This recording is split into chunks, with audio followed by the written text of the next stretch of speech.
Bom dia a todos, então. Pessoal, quero que todos fiquem à vontade aí, mas, se possível, quem puder vir mais à frente para ver as imagens e alguns números, que talvez fique pequeno. Ó, o ar aqui está ligado, então provavelmente aqui mais para frente está mais quentinho, quem tiver com frio aí. Então, pessoal, esse evento é uma audiência pública que a gente faz para demonstrar alguns dados, né, do Instituto de Previdência anualmente. Posteriormente à minha apresentação, o nosso atuário vai apresentar o cálculo atuarial, né, 2024. Ele vem de Curitiba, então ele deve estar em viagem, né, deve estar vindo, ainda chegando. Então, enquanto isso, eu vou passar aqui o nosso relatório de governança corporativa 2023, que nada mais é que um resumo de alguns dados e informações do que ocorreu no ano de 2023 no Instituto, né. Caso alguém queira fazer algum questionamento, alguma pergunta durante a apresentação, fique à vontade, né, que eu passo o microfone. Importante lembrar que a gente está gravando essa apresentação, né, para depois disponibilizar no nosso canal do YouTube, para quem não pode acompanhar aqui. E aí, até por isso, se alguém tiver alguma dúvida, eu passo o microfone, que daí fica gravado o áudio pelo microfone, né, para todo mundo ouvir. Então, aqui eu trago as grandes áreas de atuação do RPPS, né? É claro que a gente tem, dentro dessas áreas, detalhadamente, onde a gente trabalha, né? Mas, então, seguindo aí um documento do Progestão, essas são as grandes áreas do Instituto, né? A área administrativa, a área de arrecadação, a área de atendimento, a área atuarial, ao Departamento de Benefícios, de Compensação Previdenciária, Financeira, Investimentos, Jurídica e Tecnologia da Informação. Então, são todas áreas aí que a gente, hoje, no Instituto, a gente já abrange lá, né? Claro que no início lá do Instituto, por exemplo, não tínhamos a área de compensação previdenciária, a área jurídica tinha pouca demanda, né? A área de investimentos também tinha pouca demanda, porque a gente tinha pouco recurso, né, em conta. E hoje são áreas bem grandes aí que eu até arrisco dizer que o ideal seria ter uma pessoa para cada área no mínimo, né, dessa do Instituto. Então aqui é o organograma do nosso Instituto, né? Então nós temos o Conselho de Administração, acima, aí o Conselho Fiscal e o Comitê de Investimentos, como um braço tanto do Conselho de Administração e da diretoria executiva, né? Então, hoje o Conselho de Administração é composto por 8 membros eleitos, né? Desses eleitos servidores, representando servidores ativos. Então, desses 8, 4 são membros titulares e 4 membros suplentes. Aí temos o diretor executivo, que é um membro nato, né, desse conselho. E aí temos o representante dos inativos também eleito, né, o membro titular e membro suplente. E temos os indicados do sindicato, do Poder Executivo e do Poder Legislativo. Aí temos o Conselho Fiscal, que são 6 membros eleitos representantes dos servidores ativos, né, sendo 3 titulares e 3 suplentes, mais um representante também dos servidores inativos, membro titular e membro suplente, e aí os indicados também do sindicato, da Câmara de Vereadores e do Poder Executivo. Aí temos o Comitê de Investimento, que é composto pelos diretores, né, diretor executivo e diretor administrativo financeiro, um membro do Conselho de Administração, que é escolhido na primeira reunião de cada mandato, né, do Conselho de Administração. Esse membro ele acaba daí fazendo parte do Comitê de Investimentos, e o outro membro é indicado do sindicato, né. E aí, abaixo da diretoria executiva, temos os departamentos de administração financeira, que faz parte, bem dizer, os 2 diretores hoje, né? A parte da contabilidade, que é o nosso servidor efetivo, que é o contador, hoje ele não está presente aqui, que ele está numa capacitação de contabilidade. O setor jurídico que temos atualmente é uma empresa terceirizada, contratada, né? Até que conseguimos fazer o concurso público, né? Ou abrir uma outra vaga ali para um cargo de advogado, de jurídico. E o departamento de benefícios, que também temos uma servidora que faz toda essa parte do benefício, da parte do Comprev, concessão de benefícios, né? Fechando daí, então, a parte da equipe do ICPREV mesmo, né? Então, aqui eu coloquei os requisitos para compor toda essa administração que a gente tem aqui, tem que ter alguns requisitos para poder estar presente nela, né? Então, a primeira delas é não ter sofrido condenação criminal. Então, quem é conselheiro hoje sabe que eu peço toda aquela documentação que a gente tira nos portais aí do TJ, né, do estadual e também a nível federal, e mais uma declaração, né, falando não ter sofrido condenação criminal. E para os novos conselheiros que vão compor a administração, em breve também eu vou pedir essa documentação, né? Aí eu mando todos os links certinhos para essa comprovação. Então, essa documentação eu tenho que alimentar lá no sistema previdenciário, né, do Ministério da Previdência, e eles lá vão checar se está tudo dentro da norma, né, se está tudo certinho a documentação de vocês. O segundo requisito, possuir certificação por meio de processo realizado por entidade certificadora. Então, esse é um caso que, dentro desse requisito, tem alguns detalhes, né? Então, quem vai compor os conselhos não é obrigatório ter a certificação já na nomeação, exceto quem faz parte do comitê de investimentos, né? Quem faz parte do comitê de investimentos precisa ter essa certificação antes da sua nomeação. Isso os membros titulares, né? Aí os membros suplentes podem ainda ter um tempo caso precise assumir a vaga do titular, né?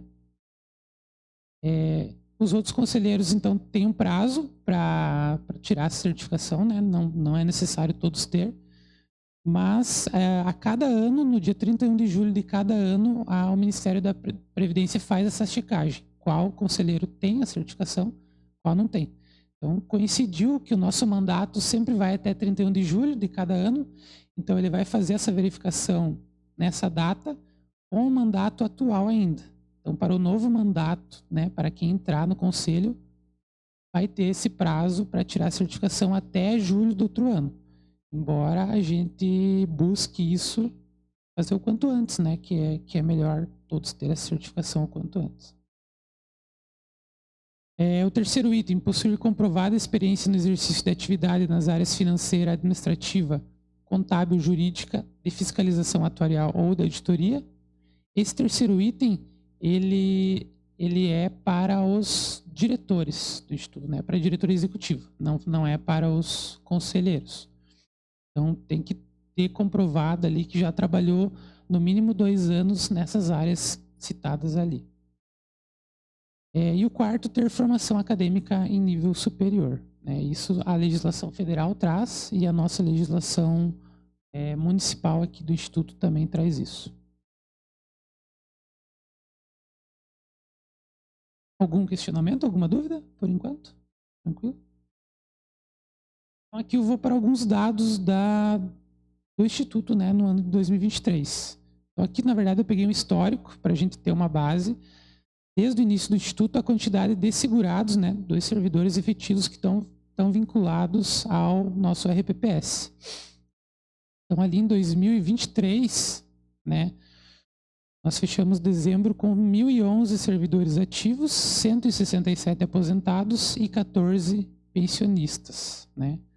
Aqui eu até trago um alerta, né, para a gente analisar da quantidade de servidores ativos, né, que vem diminuindo desde o início do Instituto. Sendo que ali em 2019 a gente teve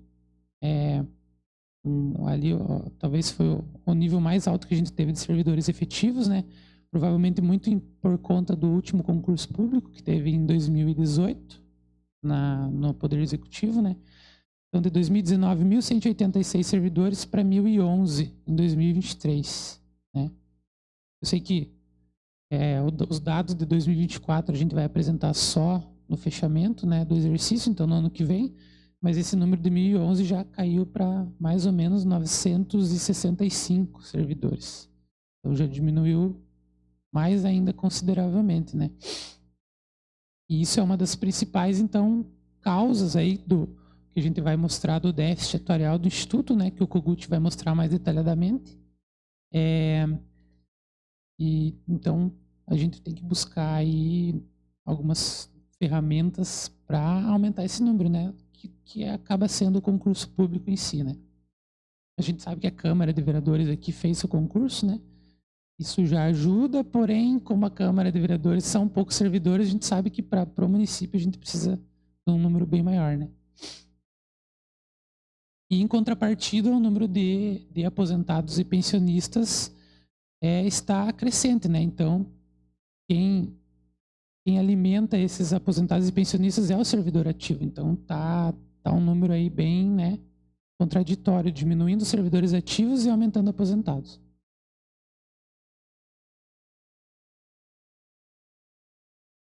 Então, aqui eu trouxe um resumo da situação atuarial, né, do Instituto, também o histórico, desde dezembro de 2021 até dezembro de 2023. Esses dados o nosso atuário vai passar mais detalhadamente, né? Mas ali, basicamente, na penúltima linha a gente tem o quanto... Esse número aqui, ele não está uma cor diferente, né? Mas ele está... Oi? Tá? Ele está... Então, é um dado deficitário, né? Então, 2021 ali foi o primeiro ano que a gente teve um déficit de 14%. Ele aumentou para 2022 para 15%. E em 2023 ele quase dobrou, né? Para 30%. Então, isso ele vai detalhar melhor ali as causas, né? Mas as principais são a questão da diminuição de servidores públicos, teve um aumento ali significativo na remuneração, né, de alguns servidores, tanto aposentados quanto servidores ativos. A questão também da rentabilidade da carteira, ali quando a gente teve a pandemia, né, a partir de 2020, 2021 e 2022 foram anos bem difíceis para o mercado financeiro e para a questão da rentabilidade da carteira, né, isso impactou negativamente também. 2023 a gente já melhorou um pouco, né, como eu vou mostrar ali, mas isso acaba impactando, como ele é uma projeção futura, né, para o Instituto, para vários anos, né, mais de 70 anos, então qualquer dado significativo no presente, ele afeta um valor significativo no futuro, né, porque ele traz a valor presente tudo que ele projeta para frente, né.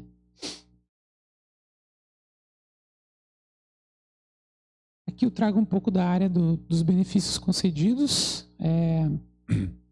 Talvez ficou pequeno um pouco lá para quem está lá atrás, né?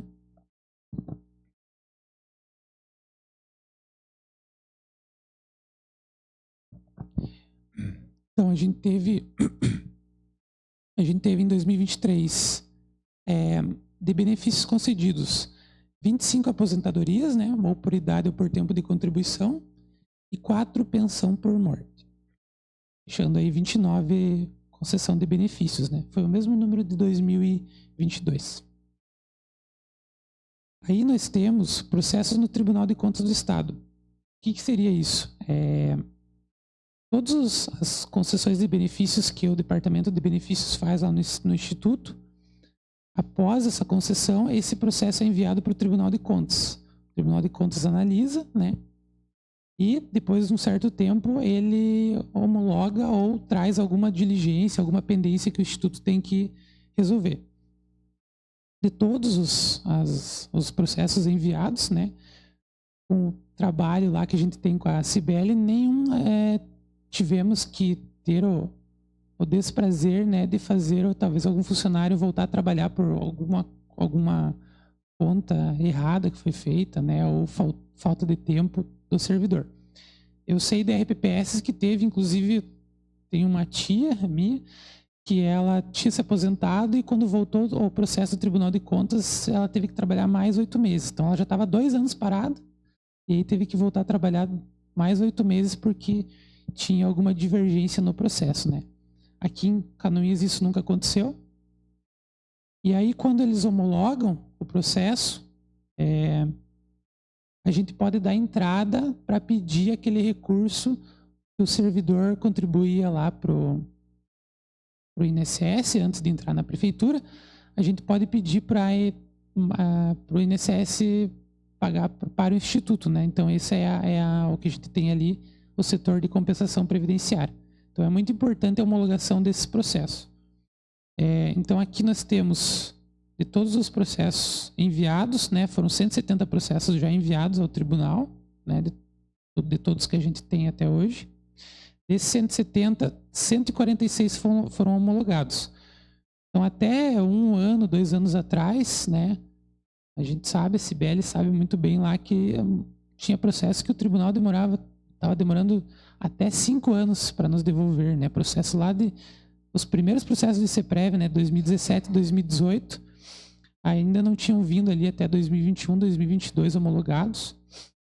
Então a gente ficava aguardando isso ansiosamente e o servidor aposentado também, né? Porque ele não tinha aquela garantia de que ele estava efetivamente tudo certo a documentação dele, né? A partir de 2023, esses processos começaram a ser homologados bem mais rápido, né? Eu acredito que eles colocaram mais servidores lá para analisar. E segundo eles têm uma ferramenta lá que faz muita coisa já automática, né? Então, provavelmente, a parte padronizada ali dos processos, eles já conseguem analisar automaticamente, ficando talvez outro detalhe ali que daí o servidor mesmo analisa. Isso trouxe muita agilidade ali na análise dos processos. Então, agora a gente tem 143 processos já homologados e 27 aguardando homologação. Diante disso, conforme eu falei ali do Comprev, ficou menor ali, né, a parte, eu coloquei ali uma tabela, mas de todos desses 170 processos enviados, dos 143 homologados, 137 já foram cadastrados no Comprev, né? Então, desses 137, 42 foram aprovados. Então, o Comprev, aí, na verdade, agora o desafio nosso maior está no Comprev, né? Para eles aprovarem no Comprev esses processos para trazer o recurso aqui para o Instituto. No Comprev acaba demorando, né? Bastante tempo para eles analisarem. Eles têm uma fila lá nacional gigante, assim, para analisar os processos. Então, a gente conseguiu 42 até o momento, né? Então, esses 42 processos a gente recebe todo mês ali um valor.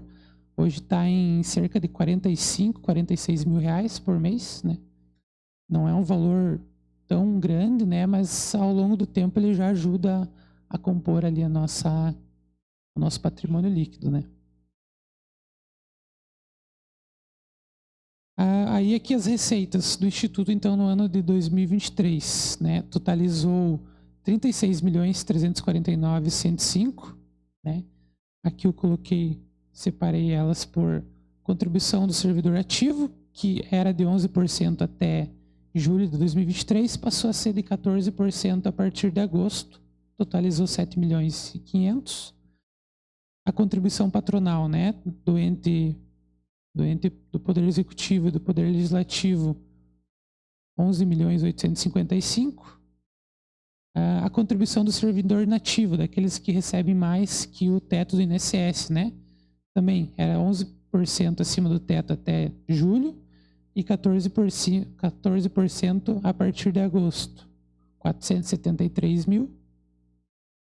O aporte que foi aprovado no passado, né, para ajudar no equacionamento do déficit do Instituto, totalizou já no ano passado 4.245.000. Então, essa é uma receita bem importante, né, que impacta positivamente o resultado do Instituto.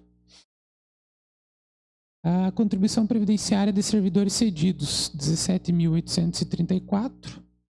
Rendimentos de aplicação, 10.912.325 mil. Então, esse foi uma receita muito boa que ajudou ano passado o Instituto, né? A compensação previdenciária daqueles 42 processos aprovados, 610 mil. Contribuição dos servidores decorridos de depósitos de processos judiciais, 276 mil. Então, essa é uma receita que está vindo daqueles processos precatórios, né? A maioria é precatórios, tem alguns que são RPVs, mas então o servidor que recebe lá o valor, ele já recebe descontado essa contribuição previdenciária, né? Que vem para o Instituto. Então, 2023 totalizou 276 mil. Lembrando que o precatório do ano passado era pago cerca de 200 mil, né? 200 mil por mês. Esse ano está aproximadamente 1 milhão por mês. Então, provavelmente essa receita aqui também para o Instituto vai aumentar nesse ano, né? E aí a contribuição patronal em cima desses depósitos judiciais totalizou 432 mil. Então, total de receitas, 36.349 mil.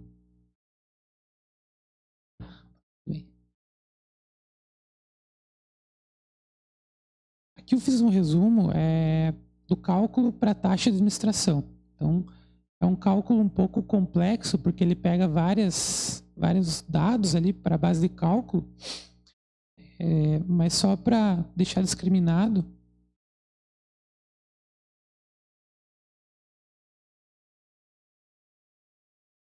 esse foi o valor total da taxa anual para 2023, né? 1.155.000. Esse valor aqui está discriminado. Essa apresentação que eu estou fazendo, ela é um resumo do relatório de governança corporativa, que é um documento que vai estar publicado lá na página do Instituto, né? Então, vou fornecer esse documento lá detalhadamente. Aqui é só um resumo. Então, como que é calculada a taxa de administração de 2023? A gente pega o total de remuneração de contribuição dos servidores no ano de 2022, janeiro a dezembro de 2022. Então, tudo que é a remuneração dos servidores efetivos, né, no ano, somados, né, Prefeitura, Câmara, Cultura, Esporte e o ICEPREV servidores ativos, né. Aqui eu deixei discriminado para mostrar o porquê que a nossa taxa de administração diminuiu, né, a partir de 2021, porque existe uma portaria que excluiu a base dos inativos desse cálculo. Então, pegando todo esse valor aqui, né, a gente pega 2% dele e divide, né, entre as entidades aqui, totalizando o valor da taxa. Por que eu coloquei 2 e 2,5? Porque ano passado, quando mudou também a contribuição do servidor de 11% para 14% e foi aprovado o plano de amortização, essa taxa também mudou de 2 para 2,5, justamente para compor essa parte aqui que foi tirada da base dos servidores inativos. Então, acaba que a taxa de administração acaba ficando o mesmo valor, ela não aumentou, quando aumentou de 2 para 2,5, ela não aumentou em valores porque aqui em 2021 foi retirada essa parte da base de dados, né?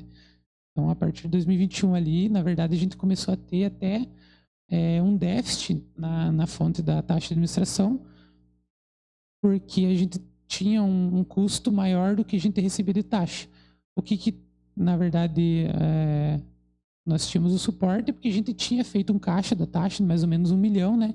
Então, todo ano a gente tinha esse valor ali ainda para, se precisasse, para cobrir as despesas, né?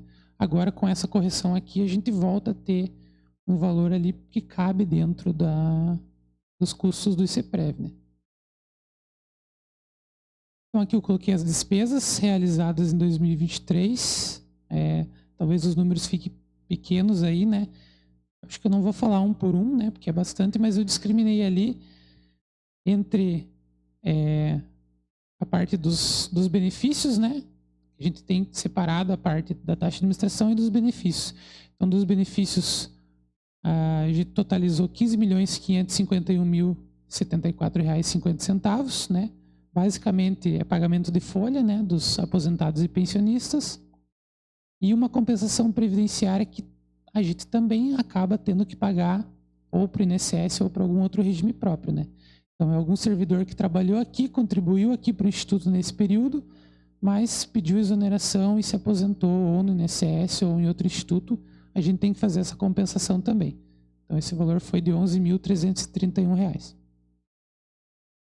E aí, da taxa de administração, a gente tem o valor total aqui de 1.046.000 no ano, mais o 27 mil que ficou de restos a pagar, que são pagamentos que a gente acaba realizando no mês de janeiro ou fevereiro desse ano, mas compete ainda as despesas do ano passado, né, do ano anterior.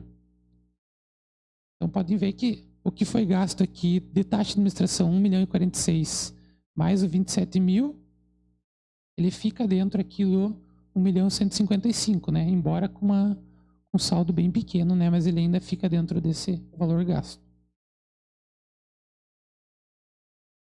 Então, totalizou em um total de despesas somadas da taxa de administração e dos benefícios de R$ 16.597.479. Aqui eu trago um gráfico que a gente gosta de olhar, né, que a gente sempre apresenta, que é a evolução patrimonial do CEPREV desde o seu início lá em 2016. Né? Então, a gente tem aqui uma ascensão, né, crescente. Podem ver que aqui de 2022 para 2023 a gente teve um aumento significante, né? Então, muito por conta da aprovação da lei que aumentou a alíquota, né, de 11% para 14%. A gente sabe que, pessoalmente, ninguém gostaria dessa despesa maior, né?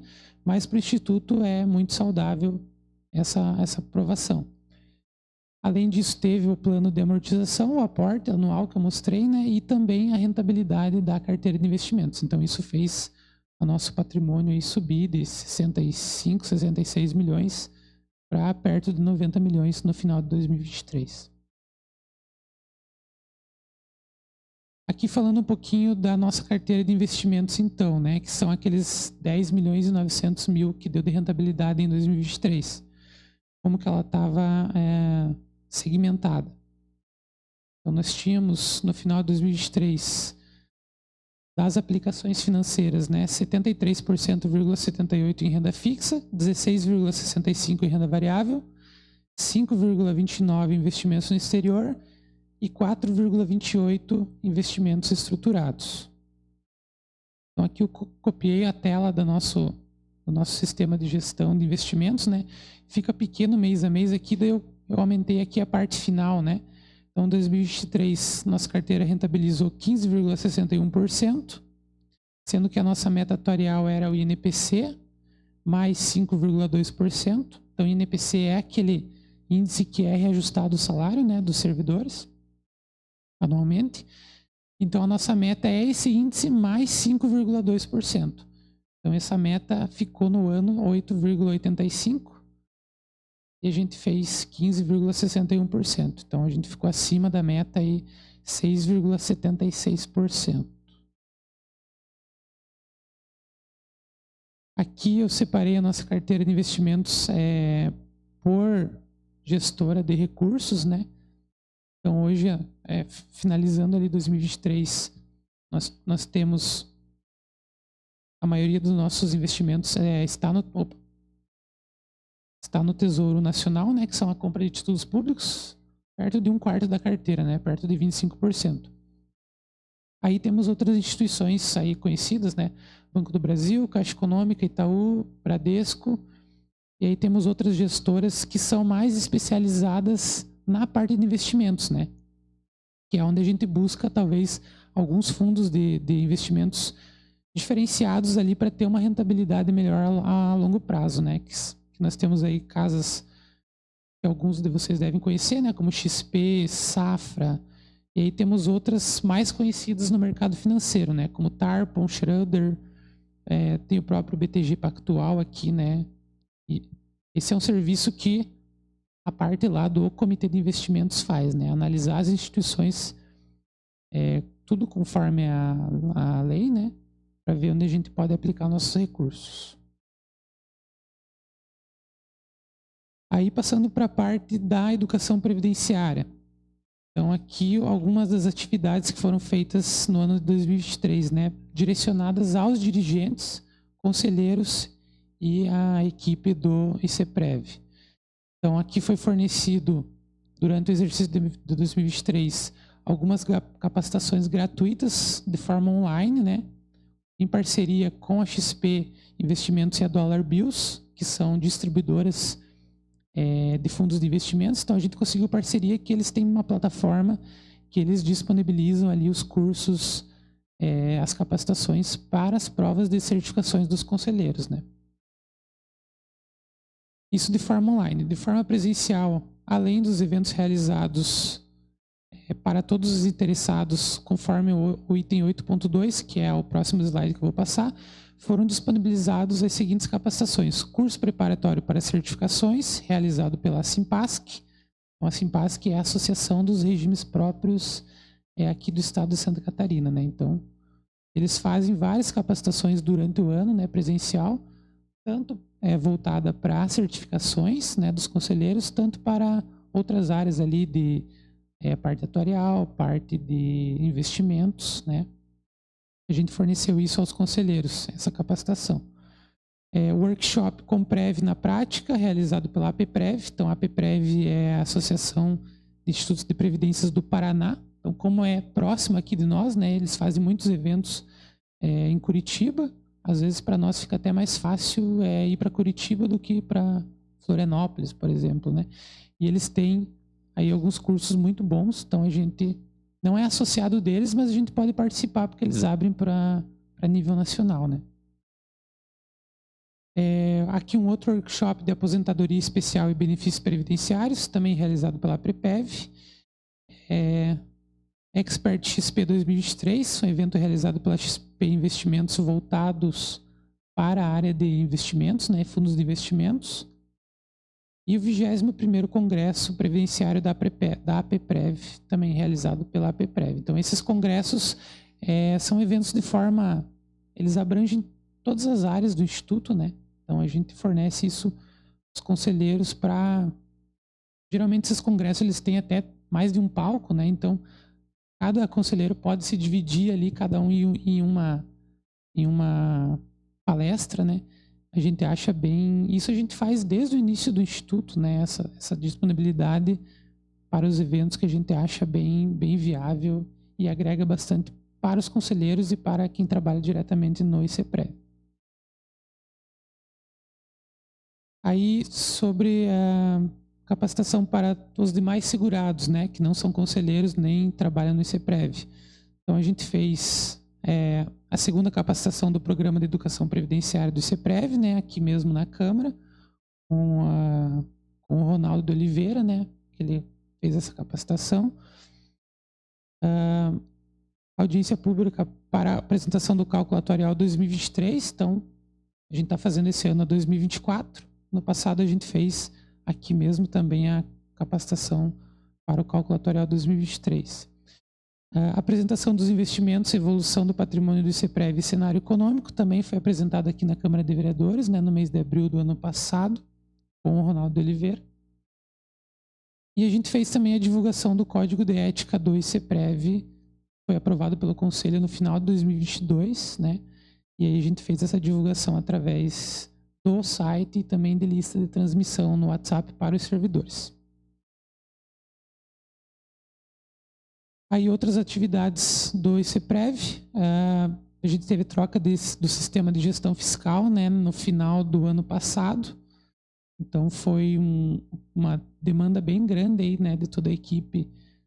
Quem é servidor também sabe, porque mudou no município, mudou na Câmara de Vereadores também, né? Então a parte de analisar ali toda a migração, fazer a nova alimentação do novo sistema, capacitação, né? Gerou bastante demanda. O ICEPREV participou aí do desfile de 7 de setembro, né?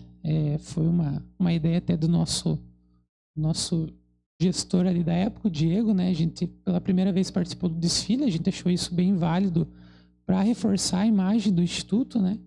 E apresentar também, foram, acho que, se eu não me engano, 63 entidades que participaram do desfile. O ICEPREV foi uma delas, até para também homenagear aqueles servidores que trabalharam, né, na vida toda aí no setor público a gente viu como forma de homenagear eles também, fazendo essa participação no desfile. E a nossa homenagem aos aposentados, que também é feita todo ano ali. Quem faz a frente desse evento é a Cibele, e a gente acha bem válido, o pessoal que vai acaba gostando muito, né? É um evento bem interessante para homenagear os nossos aposentados. E aí a nossa parte de transparência, né? A gente tem o nosso site, né? O site do ICPREV, a gente tem o nosso WhatsApp. Agora, com esse ano, a gente fez o censo previdenciário, a gente vai ter dados atualizados dos servidores. A nossa intenção é ter uma aproximação maior, né, com o servidor, adicionar todo mundo ali no WhatsApp para poder mandar as notícias. Quem sabe fazer uma rede social, né, um Facebook, um Instagram para fazer essas publicações. Claro que agora a gente tem período eleitoral, tem que analisar e cuidar com algumas publicações, né? Mas passando esse período aí, a gente deve organizar para trazer mais o servidor para perto do Instituto, né? Saber que o Instituto existe. Só comentando, né? Foi um evento 2024, não 2023, mas a gente achou muito válido essa parte do censo previdenciário, que o servidor teve que ir até o Instituto, apesar de ter que sair do trabalho, ter que achar essa documentação, né? Não teve alguns que fizeram online, mas boa parte que fez ele presencial, a gente achou muito válido porque acabou conhecendo onde que é o Instituto, né? Onde que é a sede do Instituto.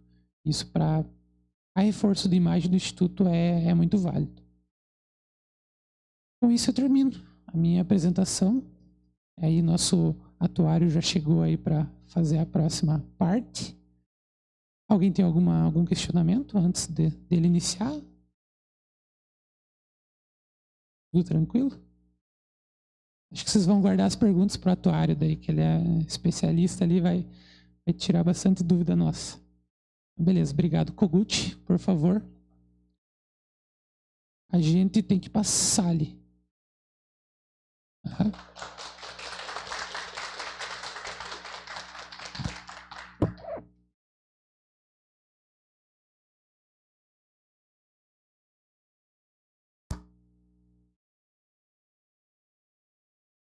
Todos. A gente vai falar sobre a avaliação atuarial do ICPREV.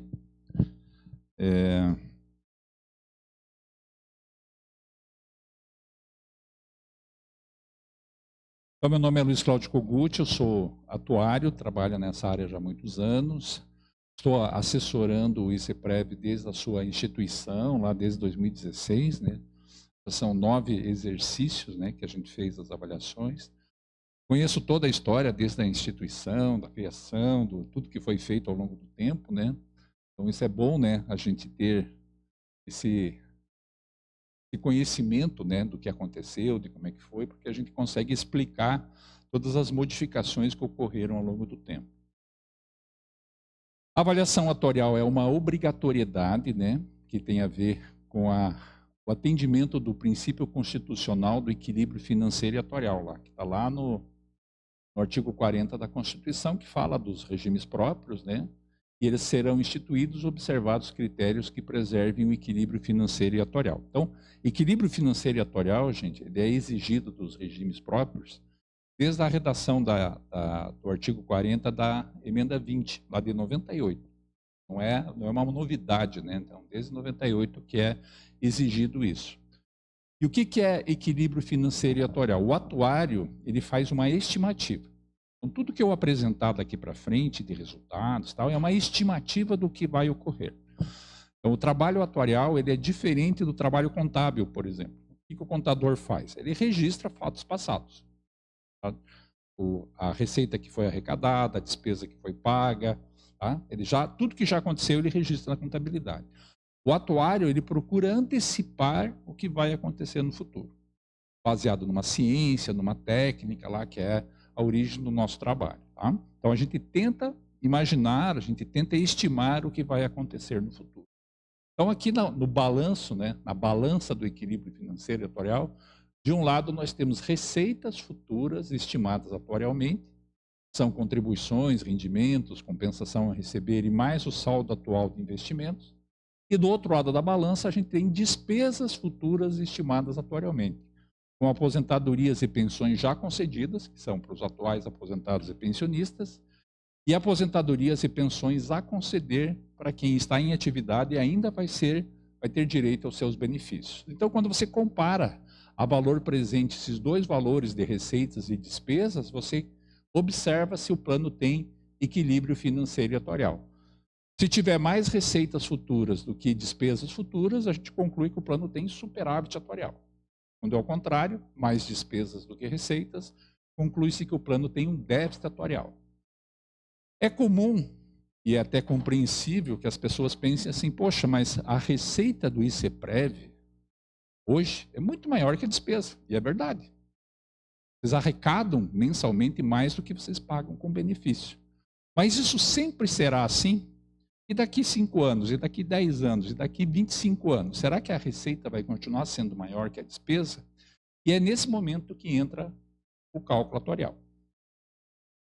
A obrigatoriedade está lá também na Lei 9.717, de 98, que fala sobre organização e funcionamento dos regimes próprios, que lá no seu artigo 1º também fala da observância do equilíbrio financeiro e atuarial, e no inciso 1º é uma obrigatoriedade a realização de avaliação atuarial inicial, quando é instituído o RPS, e em cada balanço, ou seja, ao final de cada exercício, para a organização e revisão do plano de custeio e benefícios. Então, realizar a avaliação atuarial, além de ser uma medida de gestão importante para o plano, para a gente saber como é que o plano está e tal, ainda é uma obrigatoriedade.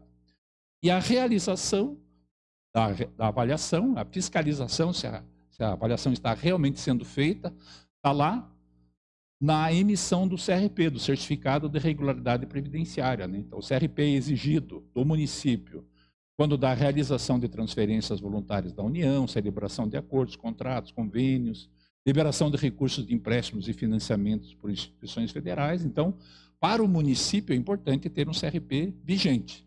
Para ter um CRP vigente, ele tem que ter, além de uma série de outros itens, né, tem que ter feito a avaliação atuarial, a nota técnica, o demonstrativo de resultados, e deve ser comprovado que o plano tem equilíbrio financeiro e atuarial. Ok? Partindo agora para os resultados, lá na base de dezembro de 2023, nós tínhamos 1.011 servidores ativos, aqui é só os servidores efetivos, né? E 181 aposentados e pensionistas, que já são os beneficiários do ICEPREV. Ou seja, nós temos 5,6 ativo por beneficiário e a folha de beneficiários de 1.262.000 já equivale a 27% da folha de ativos, que é a base de contribuição para o ICEPREV, que era lá em dezembro 4.643. Tá? Se a gente observar a evolução dessas relações aqui nos últimos 6 anos, esse 5,6 ativo por inativo, ano passado era 7,5, era 9, era 11, e lá em dezembro de 18, nós tínhamos 18 contribuintes para cada beneficiário. Agora é 5,6. E a folha relativa custava 9,9. Você vê que ela está crescendo aqui. E aqui está diminuindo. Então, isso tem a ver com a manutenção, praticamente, aqui do número de ativos, né? Você vê que ele é um pouquinho menor, inclusive, do que era 6 anos atrás. Eram 1.094 contribuintes e 1.011 ativos agora. 1.152 total. Só que isso tem a ver com o aumento do número de benefícios. Então, esse amadurecimento do plano é normal e, inclusive, esperado pelo regime próprio. É esperado que as pessoas se aposentem, está dentro do cálculo. E essas pessoas vão completando os seus requisitos de aposentadoria e vão se aposentando. Mas, se o número de ativos estivesse crescendo, digamos que o município estivesse tendo capacidade de aumentar o número de efetivos, isso ajudaria nas relações, né? Ativo e inativo, e na proporção da folha de beneficiários dividido pela folha de ativos. Então, é um fator esperado que a gente observa mesmo nos planos de previdência. Aqui é a estatística só dos ativos, né, dos atuais 1.011. Né? Então, aqui nós temos a idade média, lá em dezembro de 2018, esse povo que tinha 42,3 anos de idade média, agora já é 44,7. Você observa que aqui teve gente nova entrando, né? Se não tivesse ninguém novo entrando, teria aumentado 6 anos aqui na idade média, né? Aumentou por quê? Porque saíram as pessoas mais idosas que se aposentaram e entraram pessoas mais jovens para ir equilibrando essa média, mas mesmo assim, ele aumentou cerca de 2 anos, 2,4 anos aqui em 6 anos. Então aqui estão as outras idades, o tempo de contribuição e tal. E o que chama atenção, né, é essa evolução da remuneração média. A remuneração é a parte da tua remuneração que é base de contribuição para o ICEPREV e que serve para o cálculo da aposentadoria. Na hora que você for se aposentar, você vai considerar esse valor que foi base de contribuição. Então, você observa que aqui no começo a gente tinha uma estabilidade, né, 2.400, 2.500, 2.800, aí pulou para 3.300, daí no outro ano 3.800 e ano passado, agora, nessa última variação, 4.593. Então, esses reajustes que ocorreram a partir de dezembro de 2021 aqui, que é decorrente de uma série de situações, ação judicial, os reajustes, avanços e tal, inclusive a questão do piso nacional da educação, que tem influência também nesses resultados, eles têm impacto nos resultados atuariais. Porque na média, aqui em dezembro de 2020, a estimativa era benefícios para esse pessoal na faixa de 2.800. Em apenas 36 meses, praticamente dobrou aqui, passou de 2.800 para 4.500, né? Aumentou uns 80%. Então, isso impacta nos resultados. Ajuda com o aumento da receita, e se o salário do servidor está maior, a contribuição é maior. Só que ele não recupera o aumento do custo que o plano vai ter para pagar esse benefício de aposentadoria. Pensa para a pessoa que está faltando 2, 3 anos para se aposentar e teve todo esse reajuste aqui. Ele vai contribuir 2 anos por essa remuneração nova, e se ele se aposentar pela última remuneração, ele vai receber o resto da vida aquela remuneração. Okay? Então, isso teve um impacto no resultado atuarial. Atualmente, nós temos 93 iminentes, que são as pessoas que ou já têm direito à aposentadoria, são ativos, que ou já têm direito ou vão adquirir o direito no decorrer do ano de 2024. Então, é aquele estoque de aposentadorias possíveis, né, possíveis dentro do exercício de 2024. Então, 93 benefícios. Mas todo mundo vai se aposentar? Todos os 93 vão se aposentar? Provavelmente não. Por quê? Daí depende de um ato voluntário. A pessoa exercer o seu direito de se aposentar. Tem pessoa que tem direito e não se aposenta. Ou porque ele está esperando algum avanço, ou por alguma situação de cunho pessoal, né? Ou ele está aguardando uma decisão judicial lá para poder se aposentar e tal. Tem as pessoas que fazem conta, né? Tipo, eu vou completar o direito hoje, amanhã eu quero pedir minha aposentadoria, né? E tem outras pessoas que adiam isso. Na média, a gente tem isso. Provavelmente tem pessoas dentro do sistema que estão em abono de permanência. Vocês sabem o que é o abono de permanência, né? Que é aquele abono que você recebe na tua remuneração quando você completa a idade e o tempo necessário e você opta voluntariamente em continuar trabalhando. Certo? Aí você está pagando 14%, você recebe um abono de 14%. Você passa a continuar trabalhando e passa a receber uma compensação da tua contribuição. A contribuição continua vindo para o ICEPREV, mas o servidor não paga mais, é a prefeitura que paga o abono. Né? É o melhor servidor que existe do ponto de vista previdenciário, né? Porque ele poderia ser uma despesa para o ICEPREV, mas ele continua sendo uma receita. O tempo que ele ficar em abono, ele precisa receber uma estrelinha lá, como diriam as professoras antigamente, né? Muito obrigado pela sua colaboração. Tá? Então, esse povo todo, se aposentar, nós teríamos um incremento na folha do ICEPREV de até 539 mil. Tá? Quantas pessoas se aposentaram esse ano, Gustavo? Sabe esse número? Não. Já estamos no meio do ano? Quantos se aposentaram esse ano? 22, ó. Para 93, provavelmente vai ficar em uns 40, né, até o final do ano, né, 40, 50. Mas o cálculo atuarial, que ele é conservador, pessimista, digamos assim, né? Ele considera que todo esse grupo vai se aposentar em 2024. Ele tem direito, ele vai exercer o direito. A gente não pode estimar quando que a pessoa vai exercer o direito. Então, a gente faz o cálculo, entre aspas, né, da pior hipótese possível. E aqui é a estatística dos beneficiários aposentados e pensionistas. Então, nós saímos de 58 para 181, e aqui também teve o efeito do aumento da remuneração média, né? O benefício passou de 4.500 para 6.974 em poucos anos, né? Você vê que é um aumento bem significativo. Quando o aposentado tem um reajuste acima da inflação, o plano assume o compromisso de pagar isso. Só que esse aposentado não contribui sobre esse novo salário, nem a prefeitura. Então, é um compromisso que o fundo tem com aquela pessoa, garantido pela Constituição e pela legislação previdenciária, sobre o qual não houve contribuição. Então, quando veio essa lei por exemplo, a lei do Piso Nacional da Educação, muitos aposentados pelo Brasil receberam reajuste, que foi alterada as tabelas da educação nos municípios, e ele, como aposentado com direito à integralidade e paridade, ele leva aquilo também. E teve os casos das ações judiciais que contemplaram os aposentados. Então, não é culpa do aposentado, não estou dizendo, é culpa do aposentado, não é isso. Só estou dizendo que isso custa. Né? Uma coisa é você pagar um benefício de 5 mil, outra coisa é pagar um benefício vitalício de 6.900. Então, isso teve impacto no resultado atuarial, esses reajustes que a gente teve aqui nos últimos anos. Aqui nós temos a relação das hipóteses e métodos atuariais, né, que são usados para avaliação. Sumiu um pedacinho ali embaixo. A última linha ali sumiu. Só me diga o número que está ali, 5, alguma coisa, do 2023 ali. Consegue ver aí na tela? Não precisa não.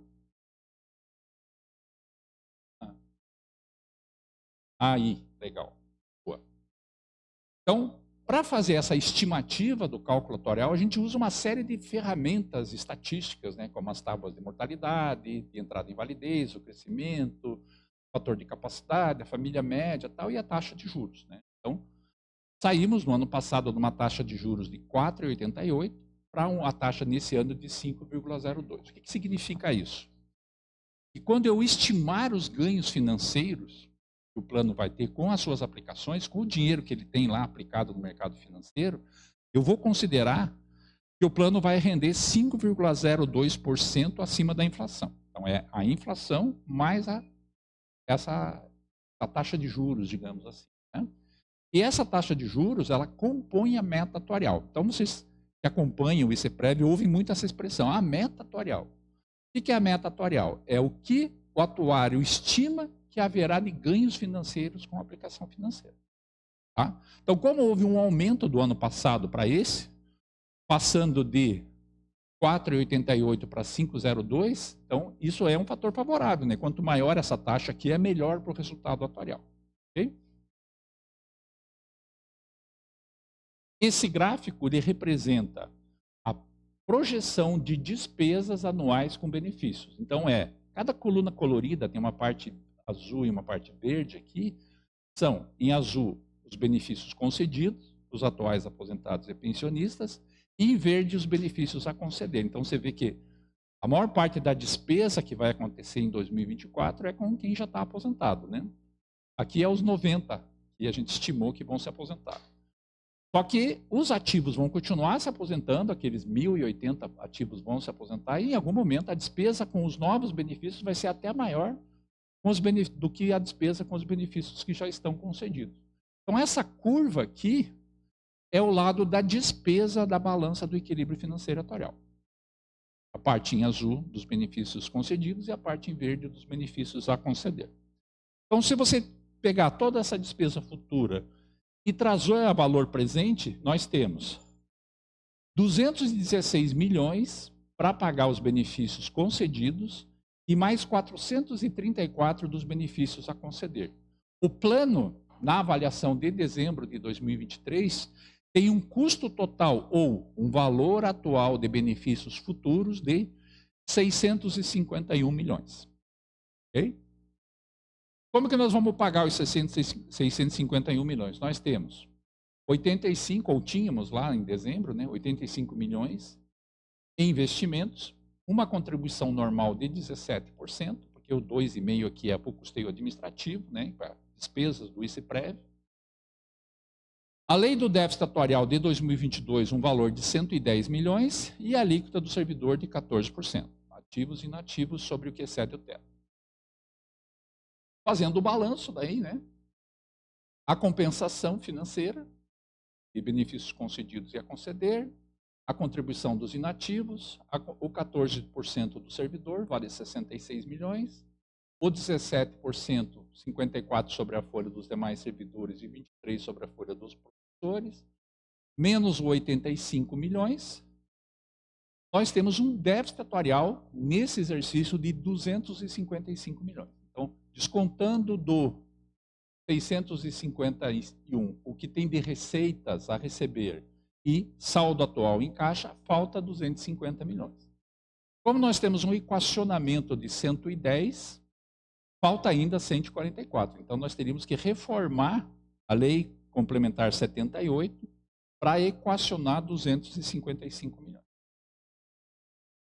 Se você observar, no ano passado, a gente já tinha um déficit atuarial de 145 milhões. Então, não é que o plano estava tudo certo ano passado e ficou com um déficit de 255 agora.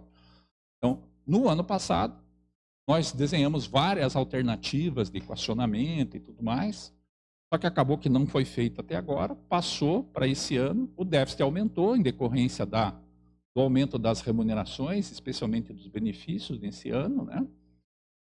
E agora nós temos um déficit maior para ser equacionado. Ok? Aumento significativo das médias de remunerações e proventos, principalmente o reajuste concedido aos professores ativos e inativos. Atualização das bases cadastrais no processo de migração do sistema, né, que teve a entrada dos tempos anteriores, também impactou no resultado. Atualização da tábua de mortalidade, a redução da taxa de juros, aumento do custeio administrativo e ausência do plano de amortização proposto na avaliação anterior. Ok? Oi.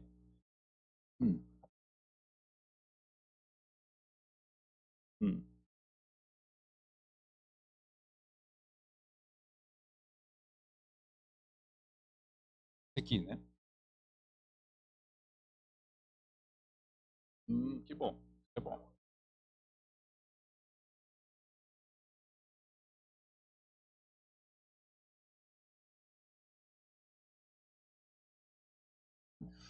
Então, para equacionar os 255 milhões, foi feito esse plano, que tem aportes aqui, né? Então, ele mantém o valor de 2024 e 2025, que já estava na lei lá de 2022 aqui, né? Esses dois valores anuais aqui é mantido.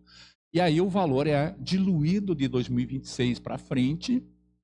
Isso é permitido pela lei, né? Desde que você faça a cobertura dos juros aqui a partir de 2027, está vendo aqui que os juros do financiamento é 13 milhões e o aporte é 14, né? Então, esse valor tem que ser maior do que esse.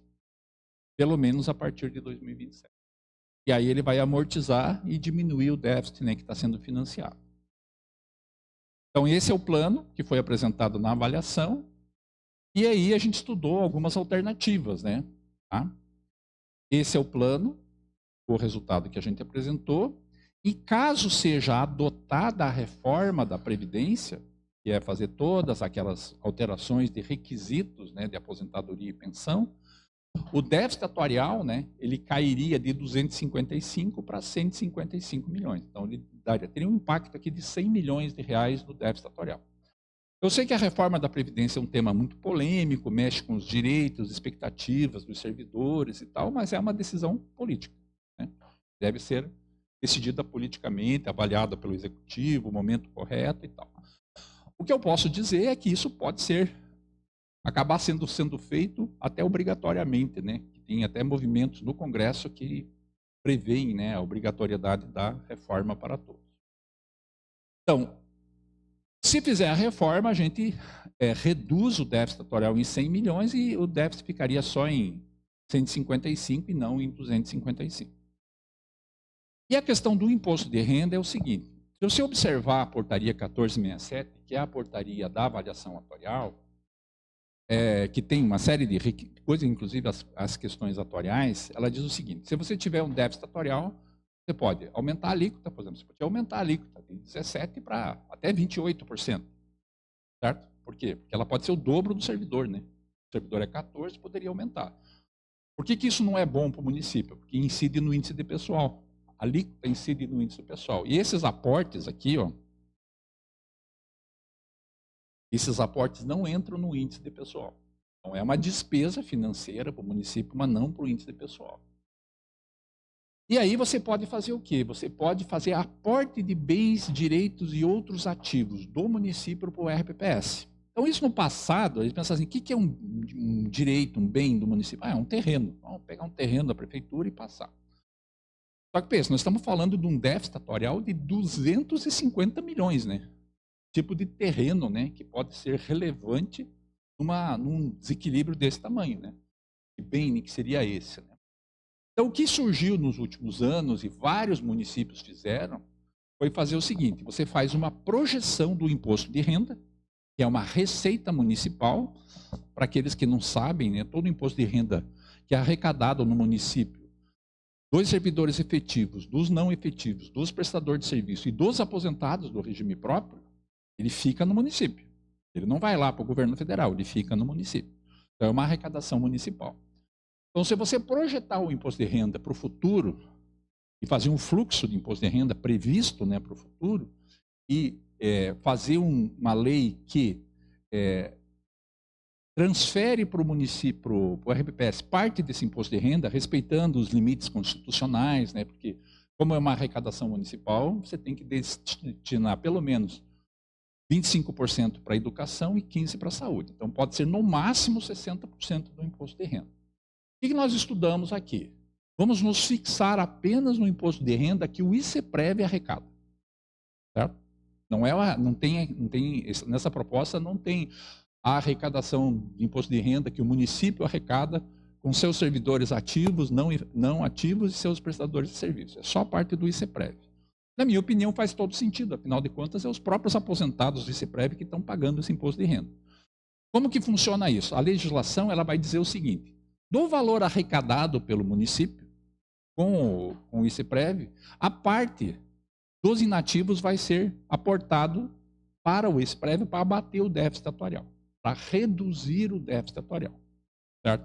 Então, não é vinculação tributária, porque é proibido, inclusive, pela Constituição e tal. Então, o município arrecada e depois devolve para lá. Nem que seja contabilmente, mas ele devolve o ICEPREV. Então, nós fizemos o fluxo, pegamos aqui a arrecadação dos últimos anos, certo? E estimamos essa arrecadação do imposto de renda para os próximos 35 anos. A arrecadação, que ano passado ela foi 2.135.000, e aqui a gente está estimando 2.800, 3.100, 3.500, 3.800 e tal, ela acaba lá no final em 4.800, porque ela é baseada na folha de benefícios do cálculo atuarial, tá? E chega num total a valor presente de 85 milhões. Então, se aprovar a lei do imposto de renda, o colega aqui acabou de dar a notícia que o município pretende encaminhar a lei, né, para repassar o imposto de renda para o RPPS, nós abateríamos o déficit atuarial em 85 milhões. Aí ficaria desta forma aqui. Sem reforma, o déficit cai para 170 e com reforma cai para 70 milhões. Inclusive menor do que o plano de equacionamento em vigor. Isso aqui é um superávit, ó, tá vendo? Déficit de 70 milhões, menos os 110 da lei atual, ficaria 40 milhões do superávit, daria até para reformar a lei complementar número 78, reduzindo os aportes que são pagos hoje.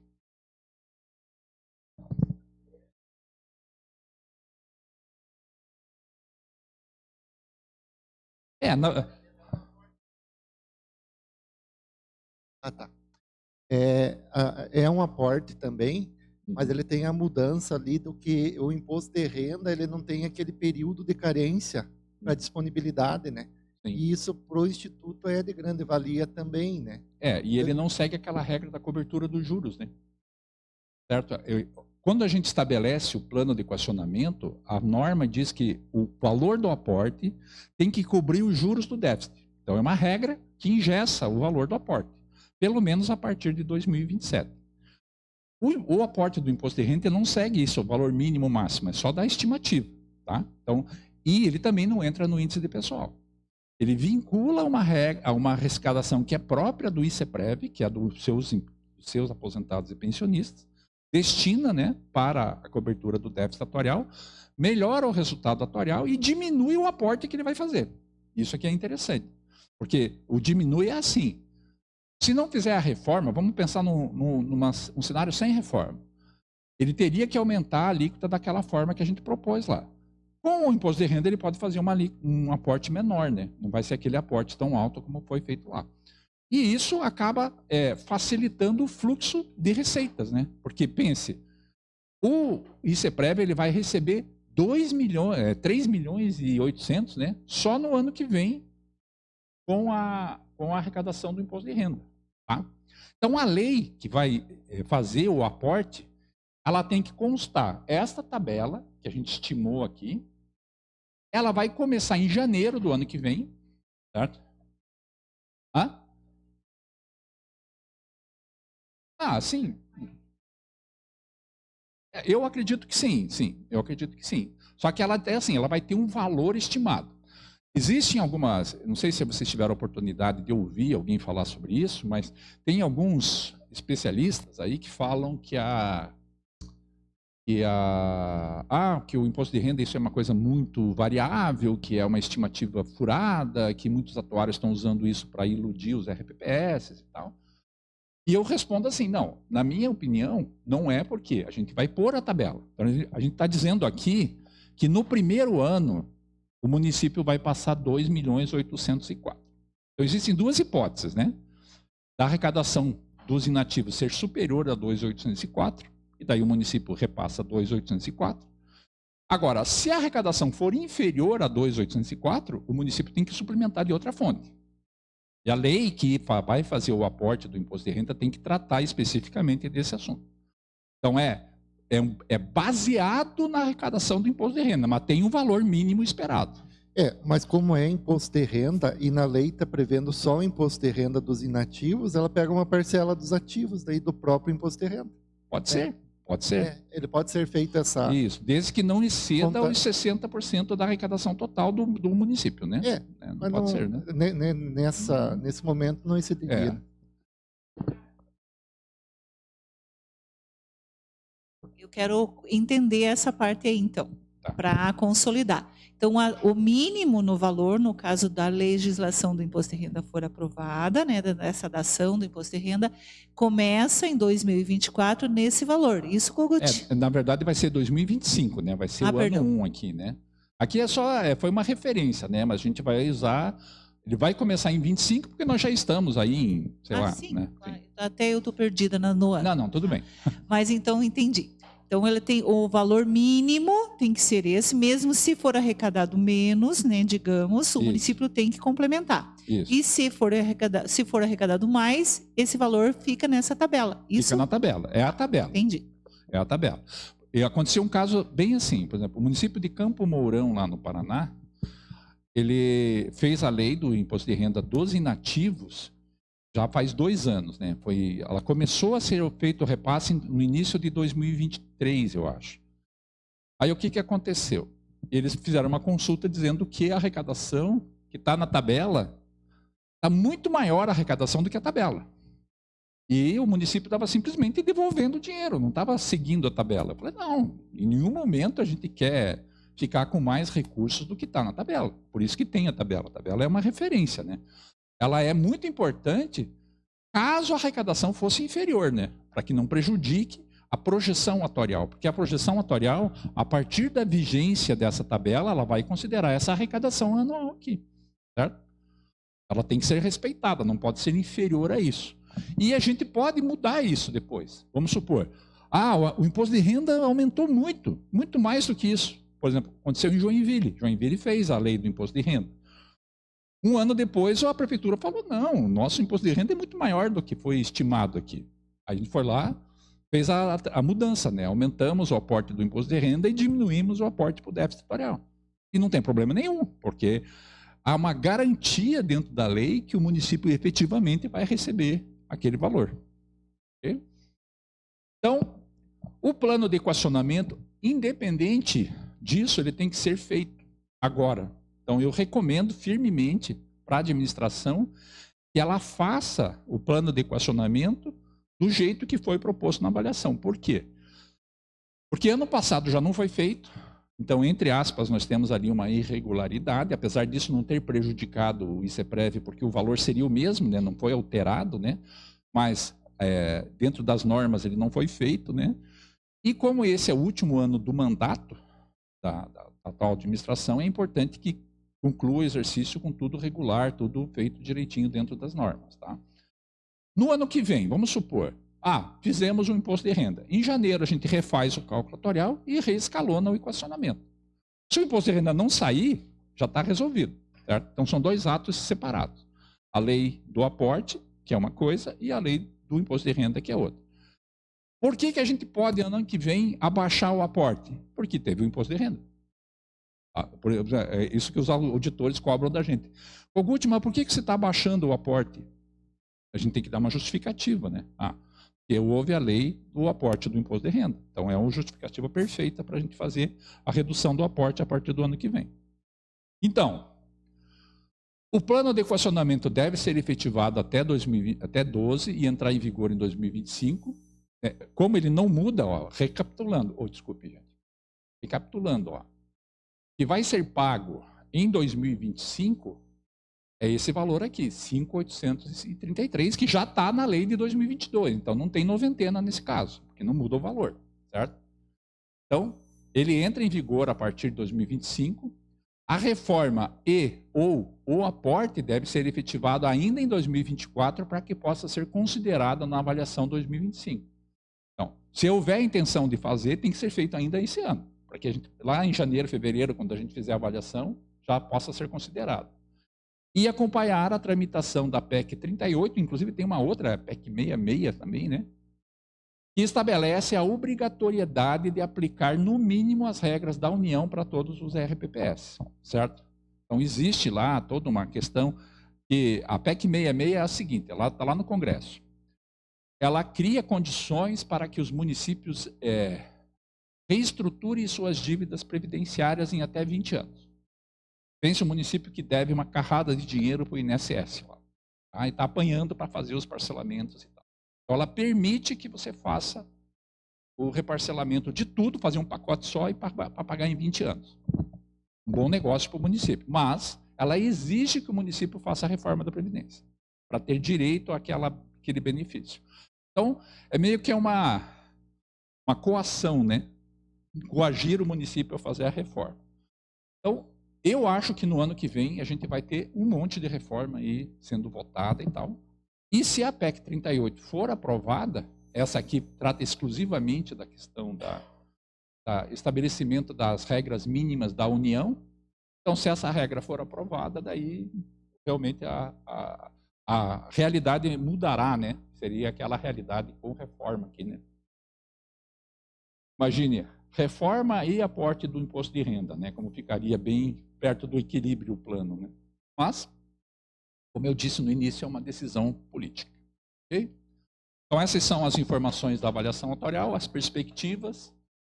Eu fico à disposição de vocês, se alguém tiver mais alguma dúvida. Só um pouquinho.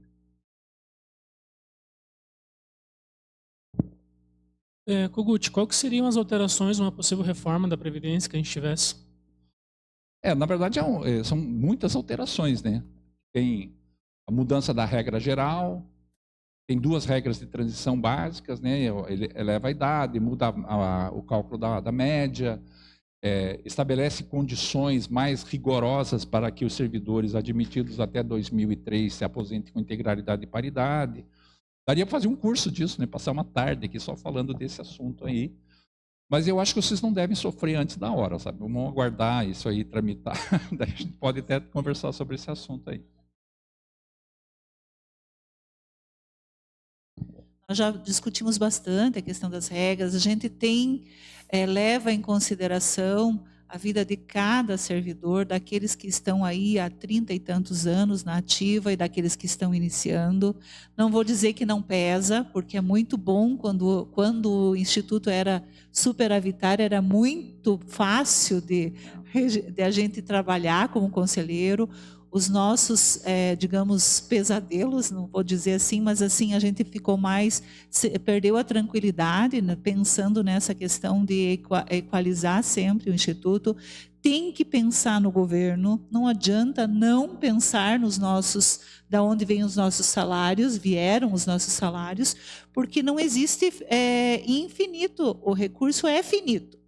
Então nós temos que pensar de uma forma que seja viável também, para que nós consigamos receber, enquanto Instituto, a questão do aporte, pensar nas questões novas que estão vindo aí, nas possibilidades para apresentar, para que o governo consiga também ter outras fontes ou pensar de forma diferente, né, para tentar equalizar o déficit do Instituto. Olhar esse valor gigante ali, de 255 milhões, é muito complicado, né, para a gente pensar, mas se a gente pensa assim, hoje nós pensamos assim, temos que ver assim, hoje a saúde do Instituto é boa, nós temos que não deixar que isso aconteça, nós temos tempo para ir atrás, mas anualmente nós temos que propor, né? Mas não é uma decisão nossa. Então nós temos que propor o maior número de questões possíveis, de possibilidades, para que o legislativo aceite isso, digamos, venha, traga um retorno positivo para nós. E na questão dos benefícios ou da mudança de regra, não vou dizer que não defendo em algumas situações, né? Mas eu tenho que pensar naquele servidor que está aí às portas da aposentadoria, ou que falta 5 anos e que de repente vai ficar mais X anos aí trabalhando. Pior dentro dessa regra geral é o cálculo da média, que vai abraçar o maior número de servidores agora, né, que nós temos aí ativa, porque a regra daí muda totalmente, né, vai para 100% daí total das contribuições. Pense lá no teu primeiro salário e no teu último salário, né? Divida aí, chegue na regra. Quanto você vai receber? E pior de tudo ainda é a questão do atendimento aí desculpem, perdi o fio da meada, da pensão. Isso que é a regra pior que ficou, que foi a foice mesmo que trouxe para o servidor ou para o funcionário ou para qualquer pessoa contribuinte de regimes aí a questão da pensão. Na verdade, a pensão, ela teoricamente ela já seria adotada, né? Porque já existe uma lei lá de 2015, né, que regulamenta as pensões, né? Então, não vejo que a reforma de 2019 não mexeria tanto assim com as pensões, mas a questão dos benefícios daí é caso a caso, certo? Cada caso é diferente do outro. Então, quando a gente fez os programas de reforma lá em 2020, 2021, né? Então, foi feito muitos estudos e tal, e a gente conseguiu identificar que, digamos assim, para as pessoas que estão mais próximas da aposentadoria, a reforma não é tão relevante assim, certo? Porque a regra de transição, ela é pensada para quem falta pouco. Então, vou dar um exemplo. A reforma vai ser aprovada hoje e para uma pessoa que faltava só 6 meses para se aposentar, certo? O que tem lá na segunda regra de transição? É um pedágio de 100% do tempo que faltava. Então, se faltava 6 meses, vai faltar 1 ano. É o dobro do tempo que faltava. É diferente para uma pessoa que falta 10 e vira 20 anos, né? Nessa regra, né? Agora, para uma pessoa que está pertinho da aposentadoria, nem é tão relevante assim. Mas é caso a caso. Porque se ela está pertinho e ela tem uma idade muito baixa, aí ela tem que respeitar a idade mínima. Então, tem casos em que a pessoa já tem a idade mínima e está só faltando um tempinho para completar, e daí acaba não sendo tão relevante assim. Agora, quando a pessoa é muito jovem, aí a reforma ela é dura com as pessoas mais jovens. Por quê? Todas as regras têm idade mínima. Não tem mais aposentadoria por tempo de contribuição. Todas as aposentadorias são por idade e tempo de contribuição. Tem um requisito de idade para todas elas. Apesar que para o serviço público sempre teve idade, né? Mas A reforma aumentou todas essas idades. Tá? Mas depende de cada um. Para cada pessoa é diferente. Então, para saber isso, é interessante. Daí as pessoas, quando for o momento de discutir isso, porque eu já repito, né, que não vale a pena sofrer por antecedência, né? Quando for o momento de discutir isso, a gente pode estar auxiliando vocês para entender, né, mais ou menos caso a caso. Mas isso a gente vai trabalhar no momento correto, quando isso for acontecer. Mas aqui nós temos que pensar assim, eu até brinco, né? Que o servidor, que é servidor e ao mesmo tempo gestor previdenciário, que isso se aplica ao pessoal do ICEPREV e seus conselhos, né? Ele senta em duas cadeiras, né? Uma hora ele está sentado na cadeira de servidor e na outra hora ele está sentado na cadeira de gestor previdenciário. Nessa segunda cadeira, a reforma é excelente. Não há dúvida, né? Estamos falando de 100 milhões de reais, né? E sustentabilidade, né? O plano é muito mais viável, muito mais correto, muito mais equilibrado com a reforma. Agora, na cadeira de servidor, eu concordo. Né? Eu sentiria a mesma coisa, né? Pensar, poxa, né? Vou ter que trabalhar mais para ganhar menos. Essa é que a reforma coloca para a maioria das pessoas. Mas é o caminho que a gente está vendo na sociedade. Essa reforma já vale para os servidores estaduais, para os servidores federais, para os servidores, para os empregados do regime geral, né? O pessoal do INSS já vale, né? Então, mas vamos voltar para o INSS, vai cair com a reforma lá, né? Lembra dessa conversa?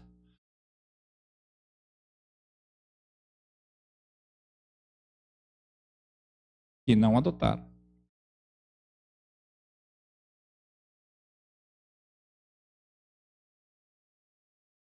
Né, vírgula, Gustavo, a adotar a questão da alíquota. E na questão da reforma, nós estamos aí, segurando há bastante tempo, não sei até quando, e saudavelmente também não sabemos até quando isso vai ser possível, porque, né, Kogut, nós podemos pensar, com a reforma aplicada, ficaria bem mais fácil, os números desceriam bastante ali também, os percentuais também.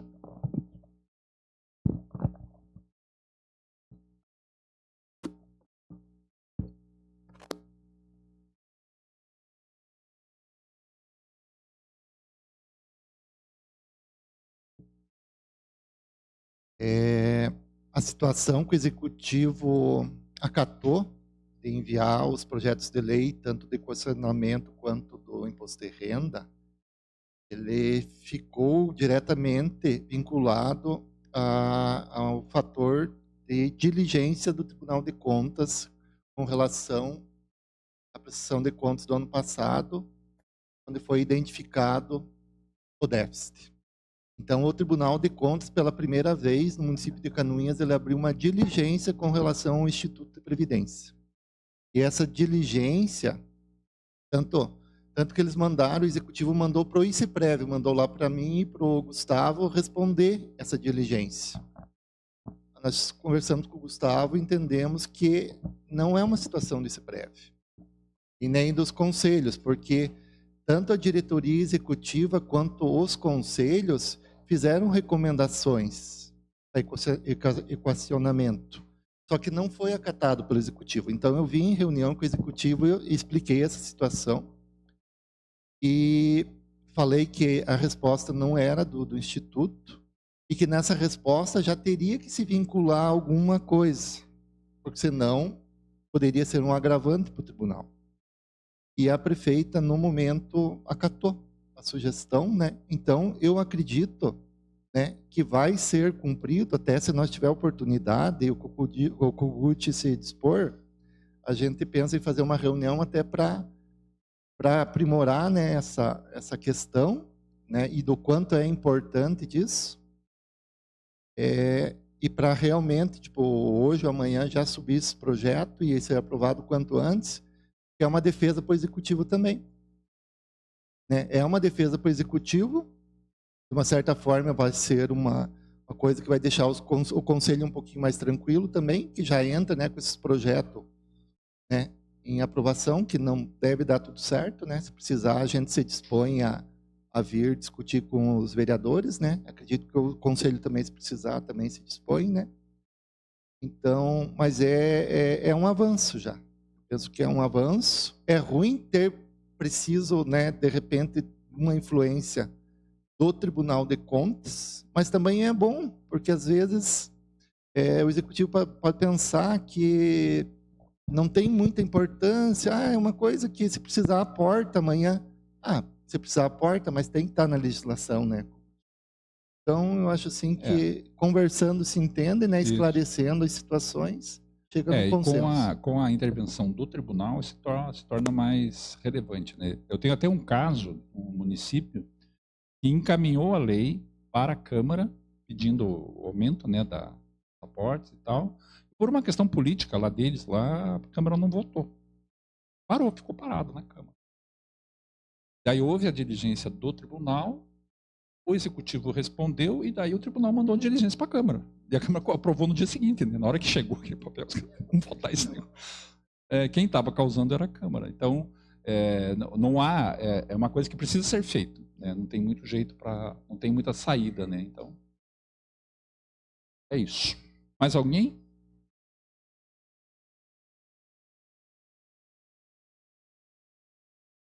Não, do aporte. Do aporte. Não.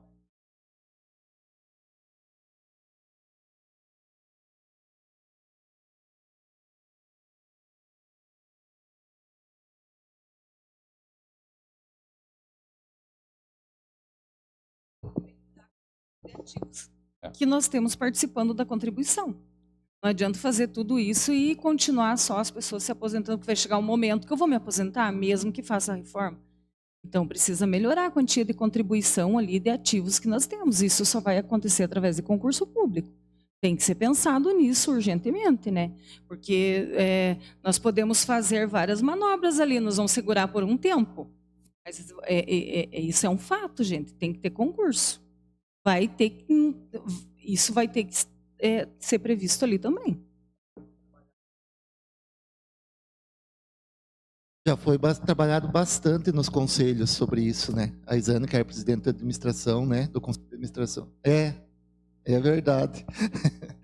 Mas foi trabalhado muito, já foi recomendado para o Executivo, já foi feita reunião, eu e o Gustavo já fizemos no mínimo 2 ou 3 reuniões, ensejando, né? Além do por ofício. Mas assim, o que o Executivo ele está levando, né, que não fez o concurso, que está tramitando uma licitação para uma reforma administrativa. Só que está demorando muito. Essa tramitação já é lá do começo da gestão. Nós estamos indo para 2 anos. Mas tudo bem, né? A gente tem que ir conversando de uma forma sadia, né? Mas eu acho que deve ter mais pressão. Hoje não é só da diretoria executiva, não é só dos conselhos, tem que começar a partir dos servidores também. Até porque tem a questão do dia a dia. Daqui a pouco o município fica insustentável com relação a pessoal. Nós não temos, né, está faltando agente administrativo, está faltando técnicos, está faltando de nível superior, bastantes, né? Hoje o número de ACTs é muito grande, né? Então acho que os próprios servidores podem ajudar o Instituto e os conselhos, né, a cobrar. Daqui a pouco sai um concurso. Então, mais alguma pergunta, pessoal? Mais algum questionamento? Alice? Bom dia. Né, no caso, a gente observando todos esses encontros que a gente já teve, formação, tudo, a importância da valorização do nosso CPREV. Vejam bem, gente, se nós não tivéssemos um instituto, não tivéssemos pessoas que foram atrás, que criaram esse CPREV, toda essa trajetória, nós seríamos INSS. O que seria acontecido? Em 2019, reforma pegaria todos. No caso, as leis são brandas, a transição é branda. Não é branda, não. Porque você vai correndo atrás de pontos. Tem casos que não, 3 meses, 6 meses a mais. Mas tem casos que você vai trabalhando, vai correndo atrás de pontos, nunca alcança. Os professores de 50 vão para 57, os outros funcionários de 55 para 62, e não tem questionamento. Assim, nós temos esse CPREV. Tem algum problema? Você tem aonde falar. E com o INSS, quem já precisou de perícia, essas coisas, sabe como é difícil. Quando nós tínhamos as perícias pelo INSS, né, gente? Viagens para lá, viagens para cá. O ICPREV, não. Você vai lidar com a tua aposentadoria ali, você é ativo, a tua perícia é a prefeitura que vai ver. Você não vai precisar viajar para o lugar fazer uma perícia médica, uma coisa assim. E a questão dos benefícios, você tem uma casa, um local ali onde você pode ver essa questão. Então, a importância da valorização. Eu sinto que hoje não temos aqui nenhum representante do Legislativo. Porque, infelizmente, nós temos pessoas que querem acabar com esse prévio. Ah, vamos acabar com esse prévio que só dá prejuízo para o município, entre aspas. Mas a questão que esquece que se acabar com esse prévio, o pessoal que já está aposentado vai ser uma responsabilidade da prefeitura. Não é simplesmente acabou com esse prévio, vai passar para o INSS e está feito a salvação da pátria. Não. Os que já estão aposentados, a prefeitura vai ter que pagar até o final. Então, gente, a valorização do nosso instituto, conversar com os servidores, claro que quem é da ativa é difícil, né, estar aqui, mas sempre transmitir isso. Temos aqui no nosso município. E como foi comentado, nós somos o último município a adotar a alíquota. Então, digamos assim, que foi indo, quando não tinha mais jeito. E teve, em compensação, municípios que, se eu ler, no outro dia já aprovaram e toque de caixa. Tá? Obrigada.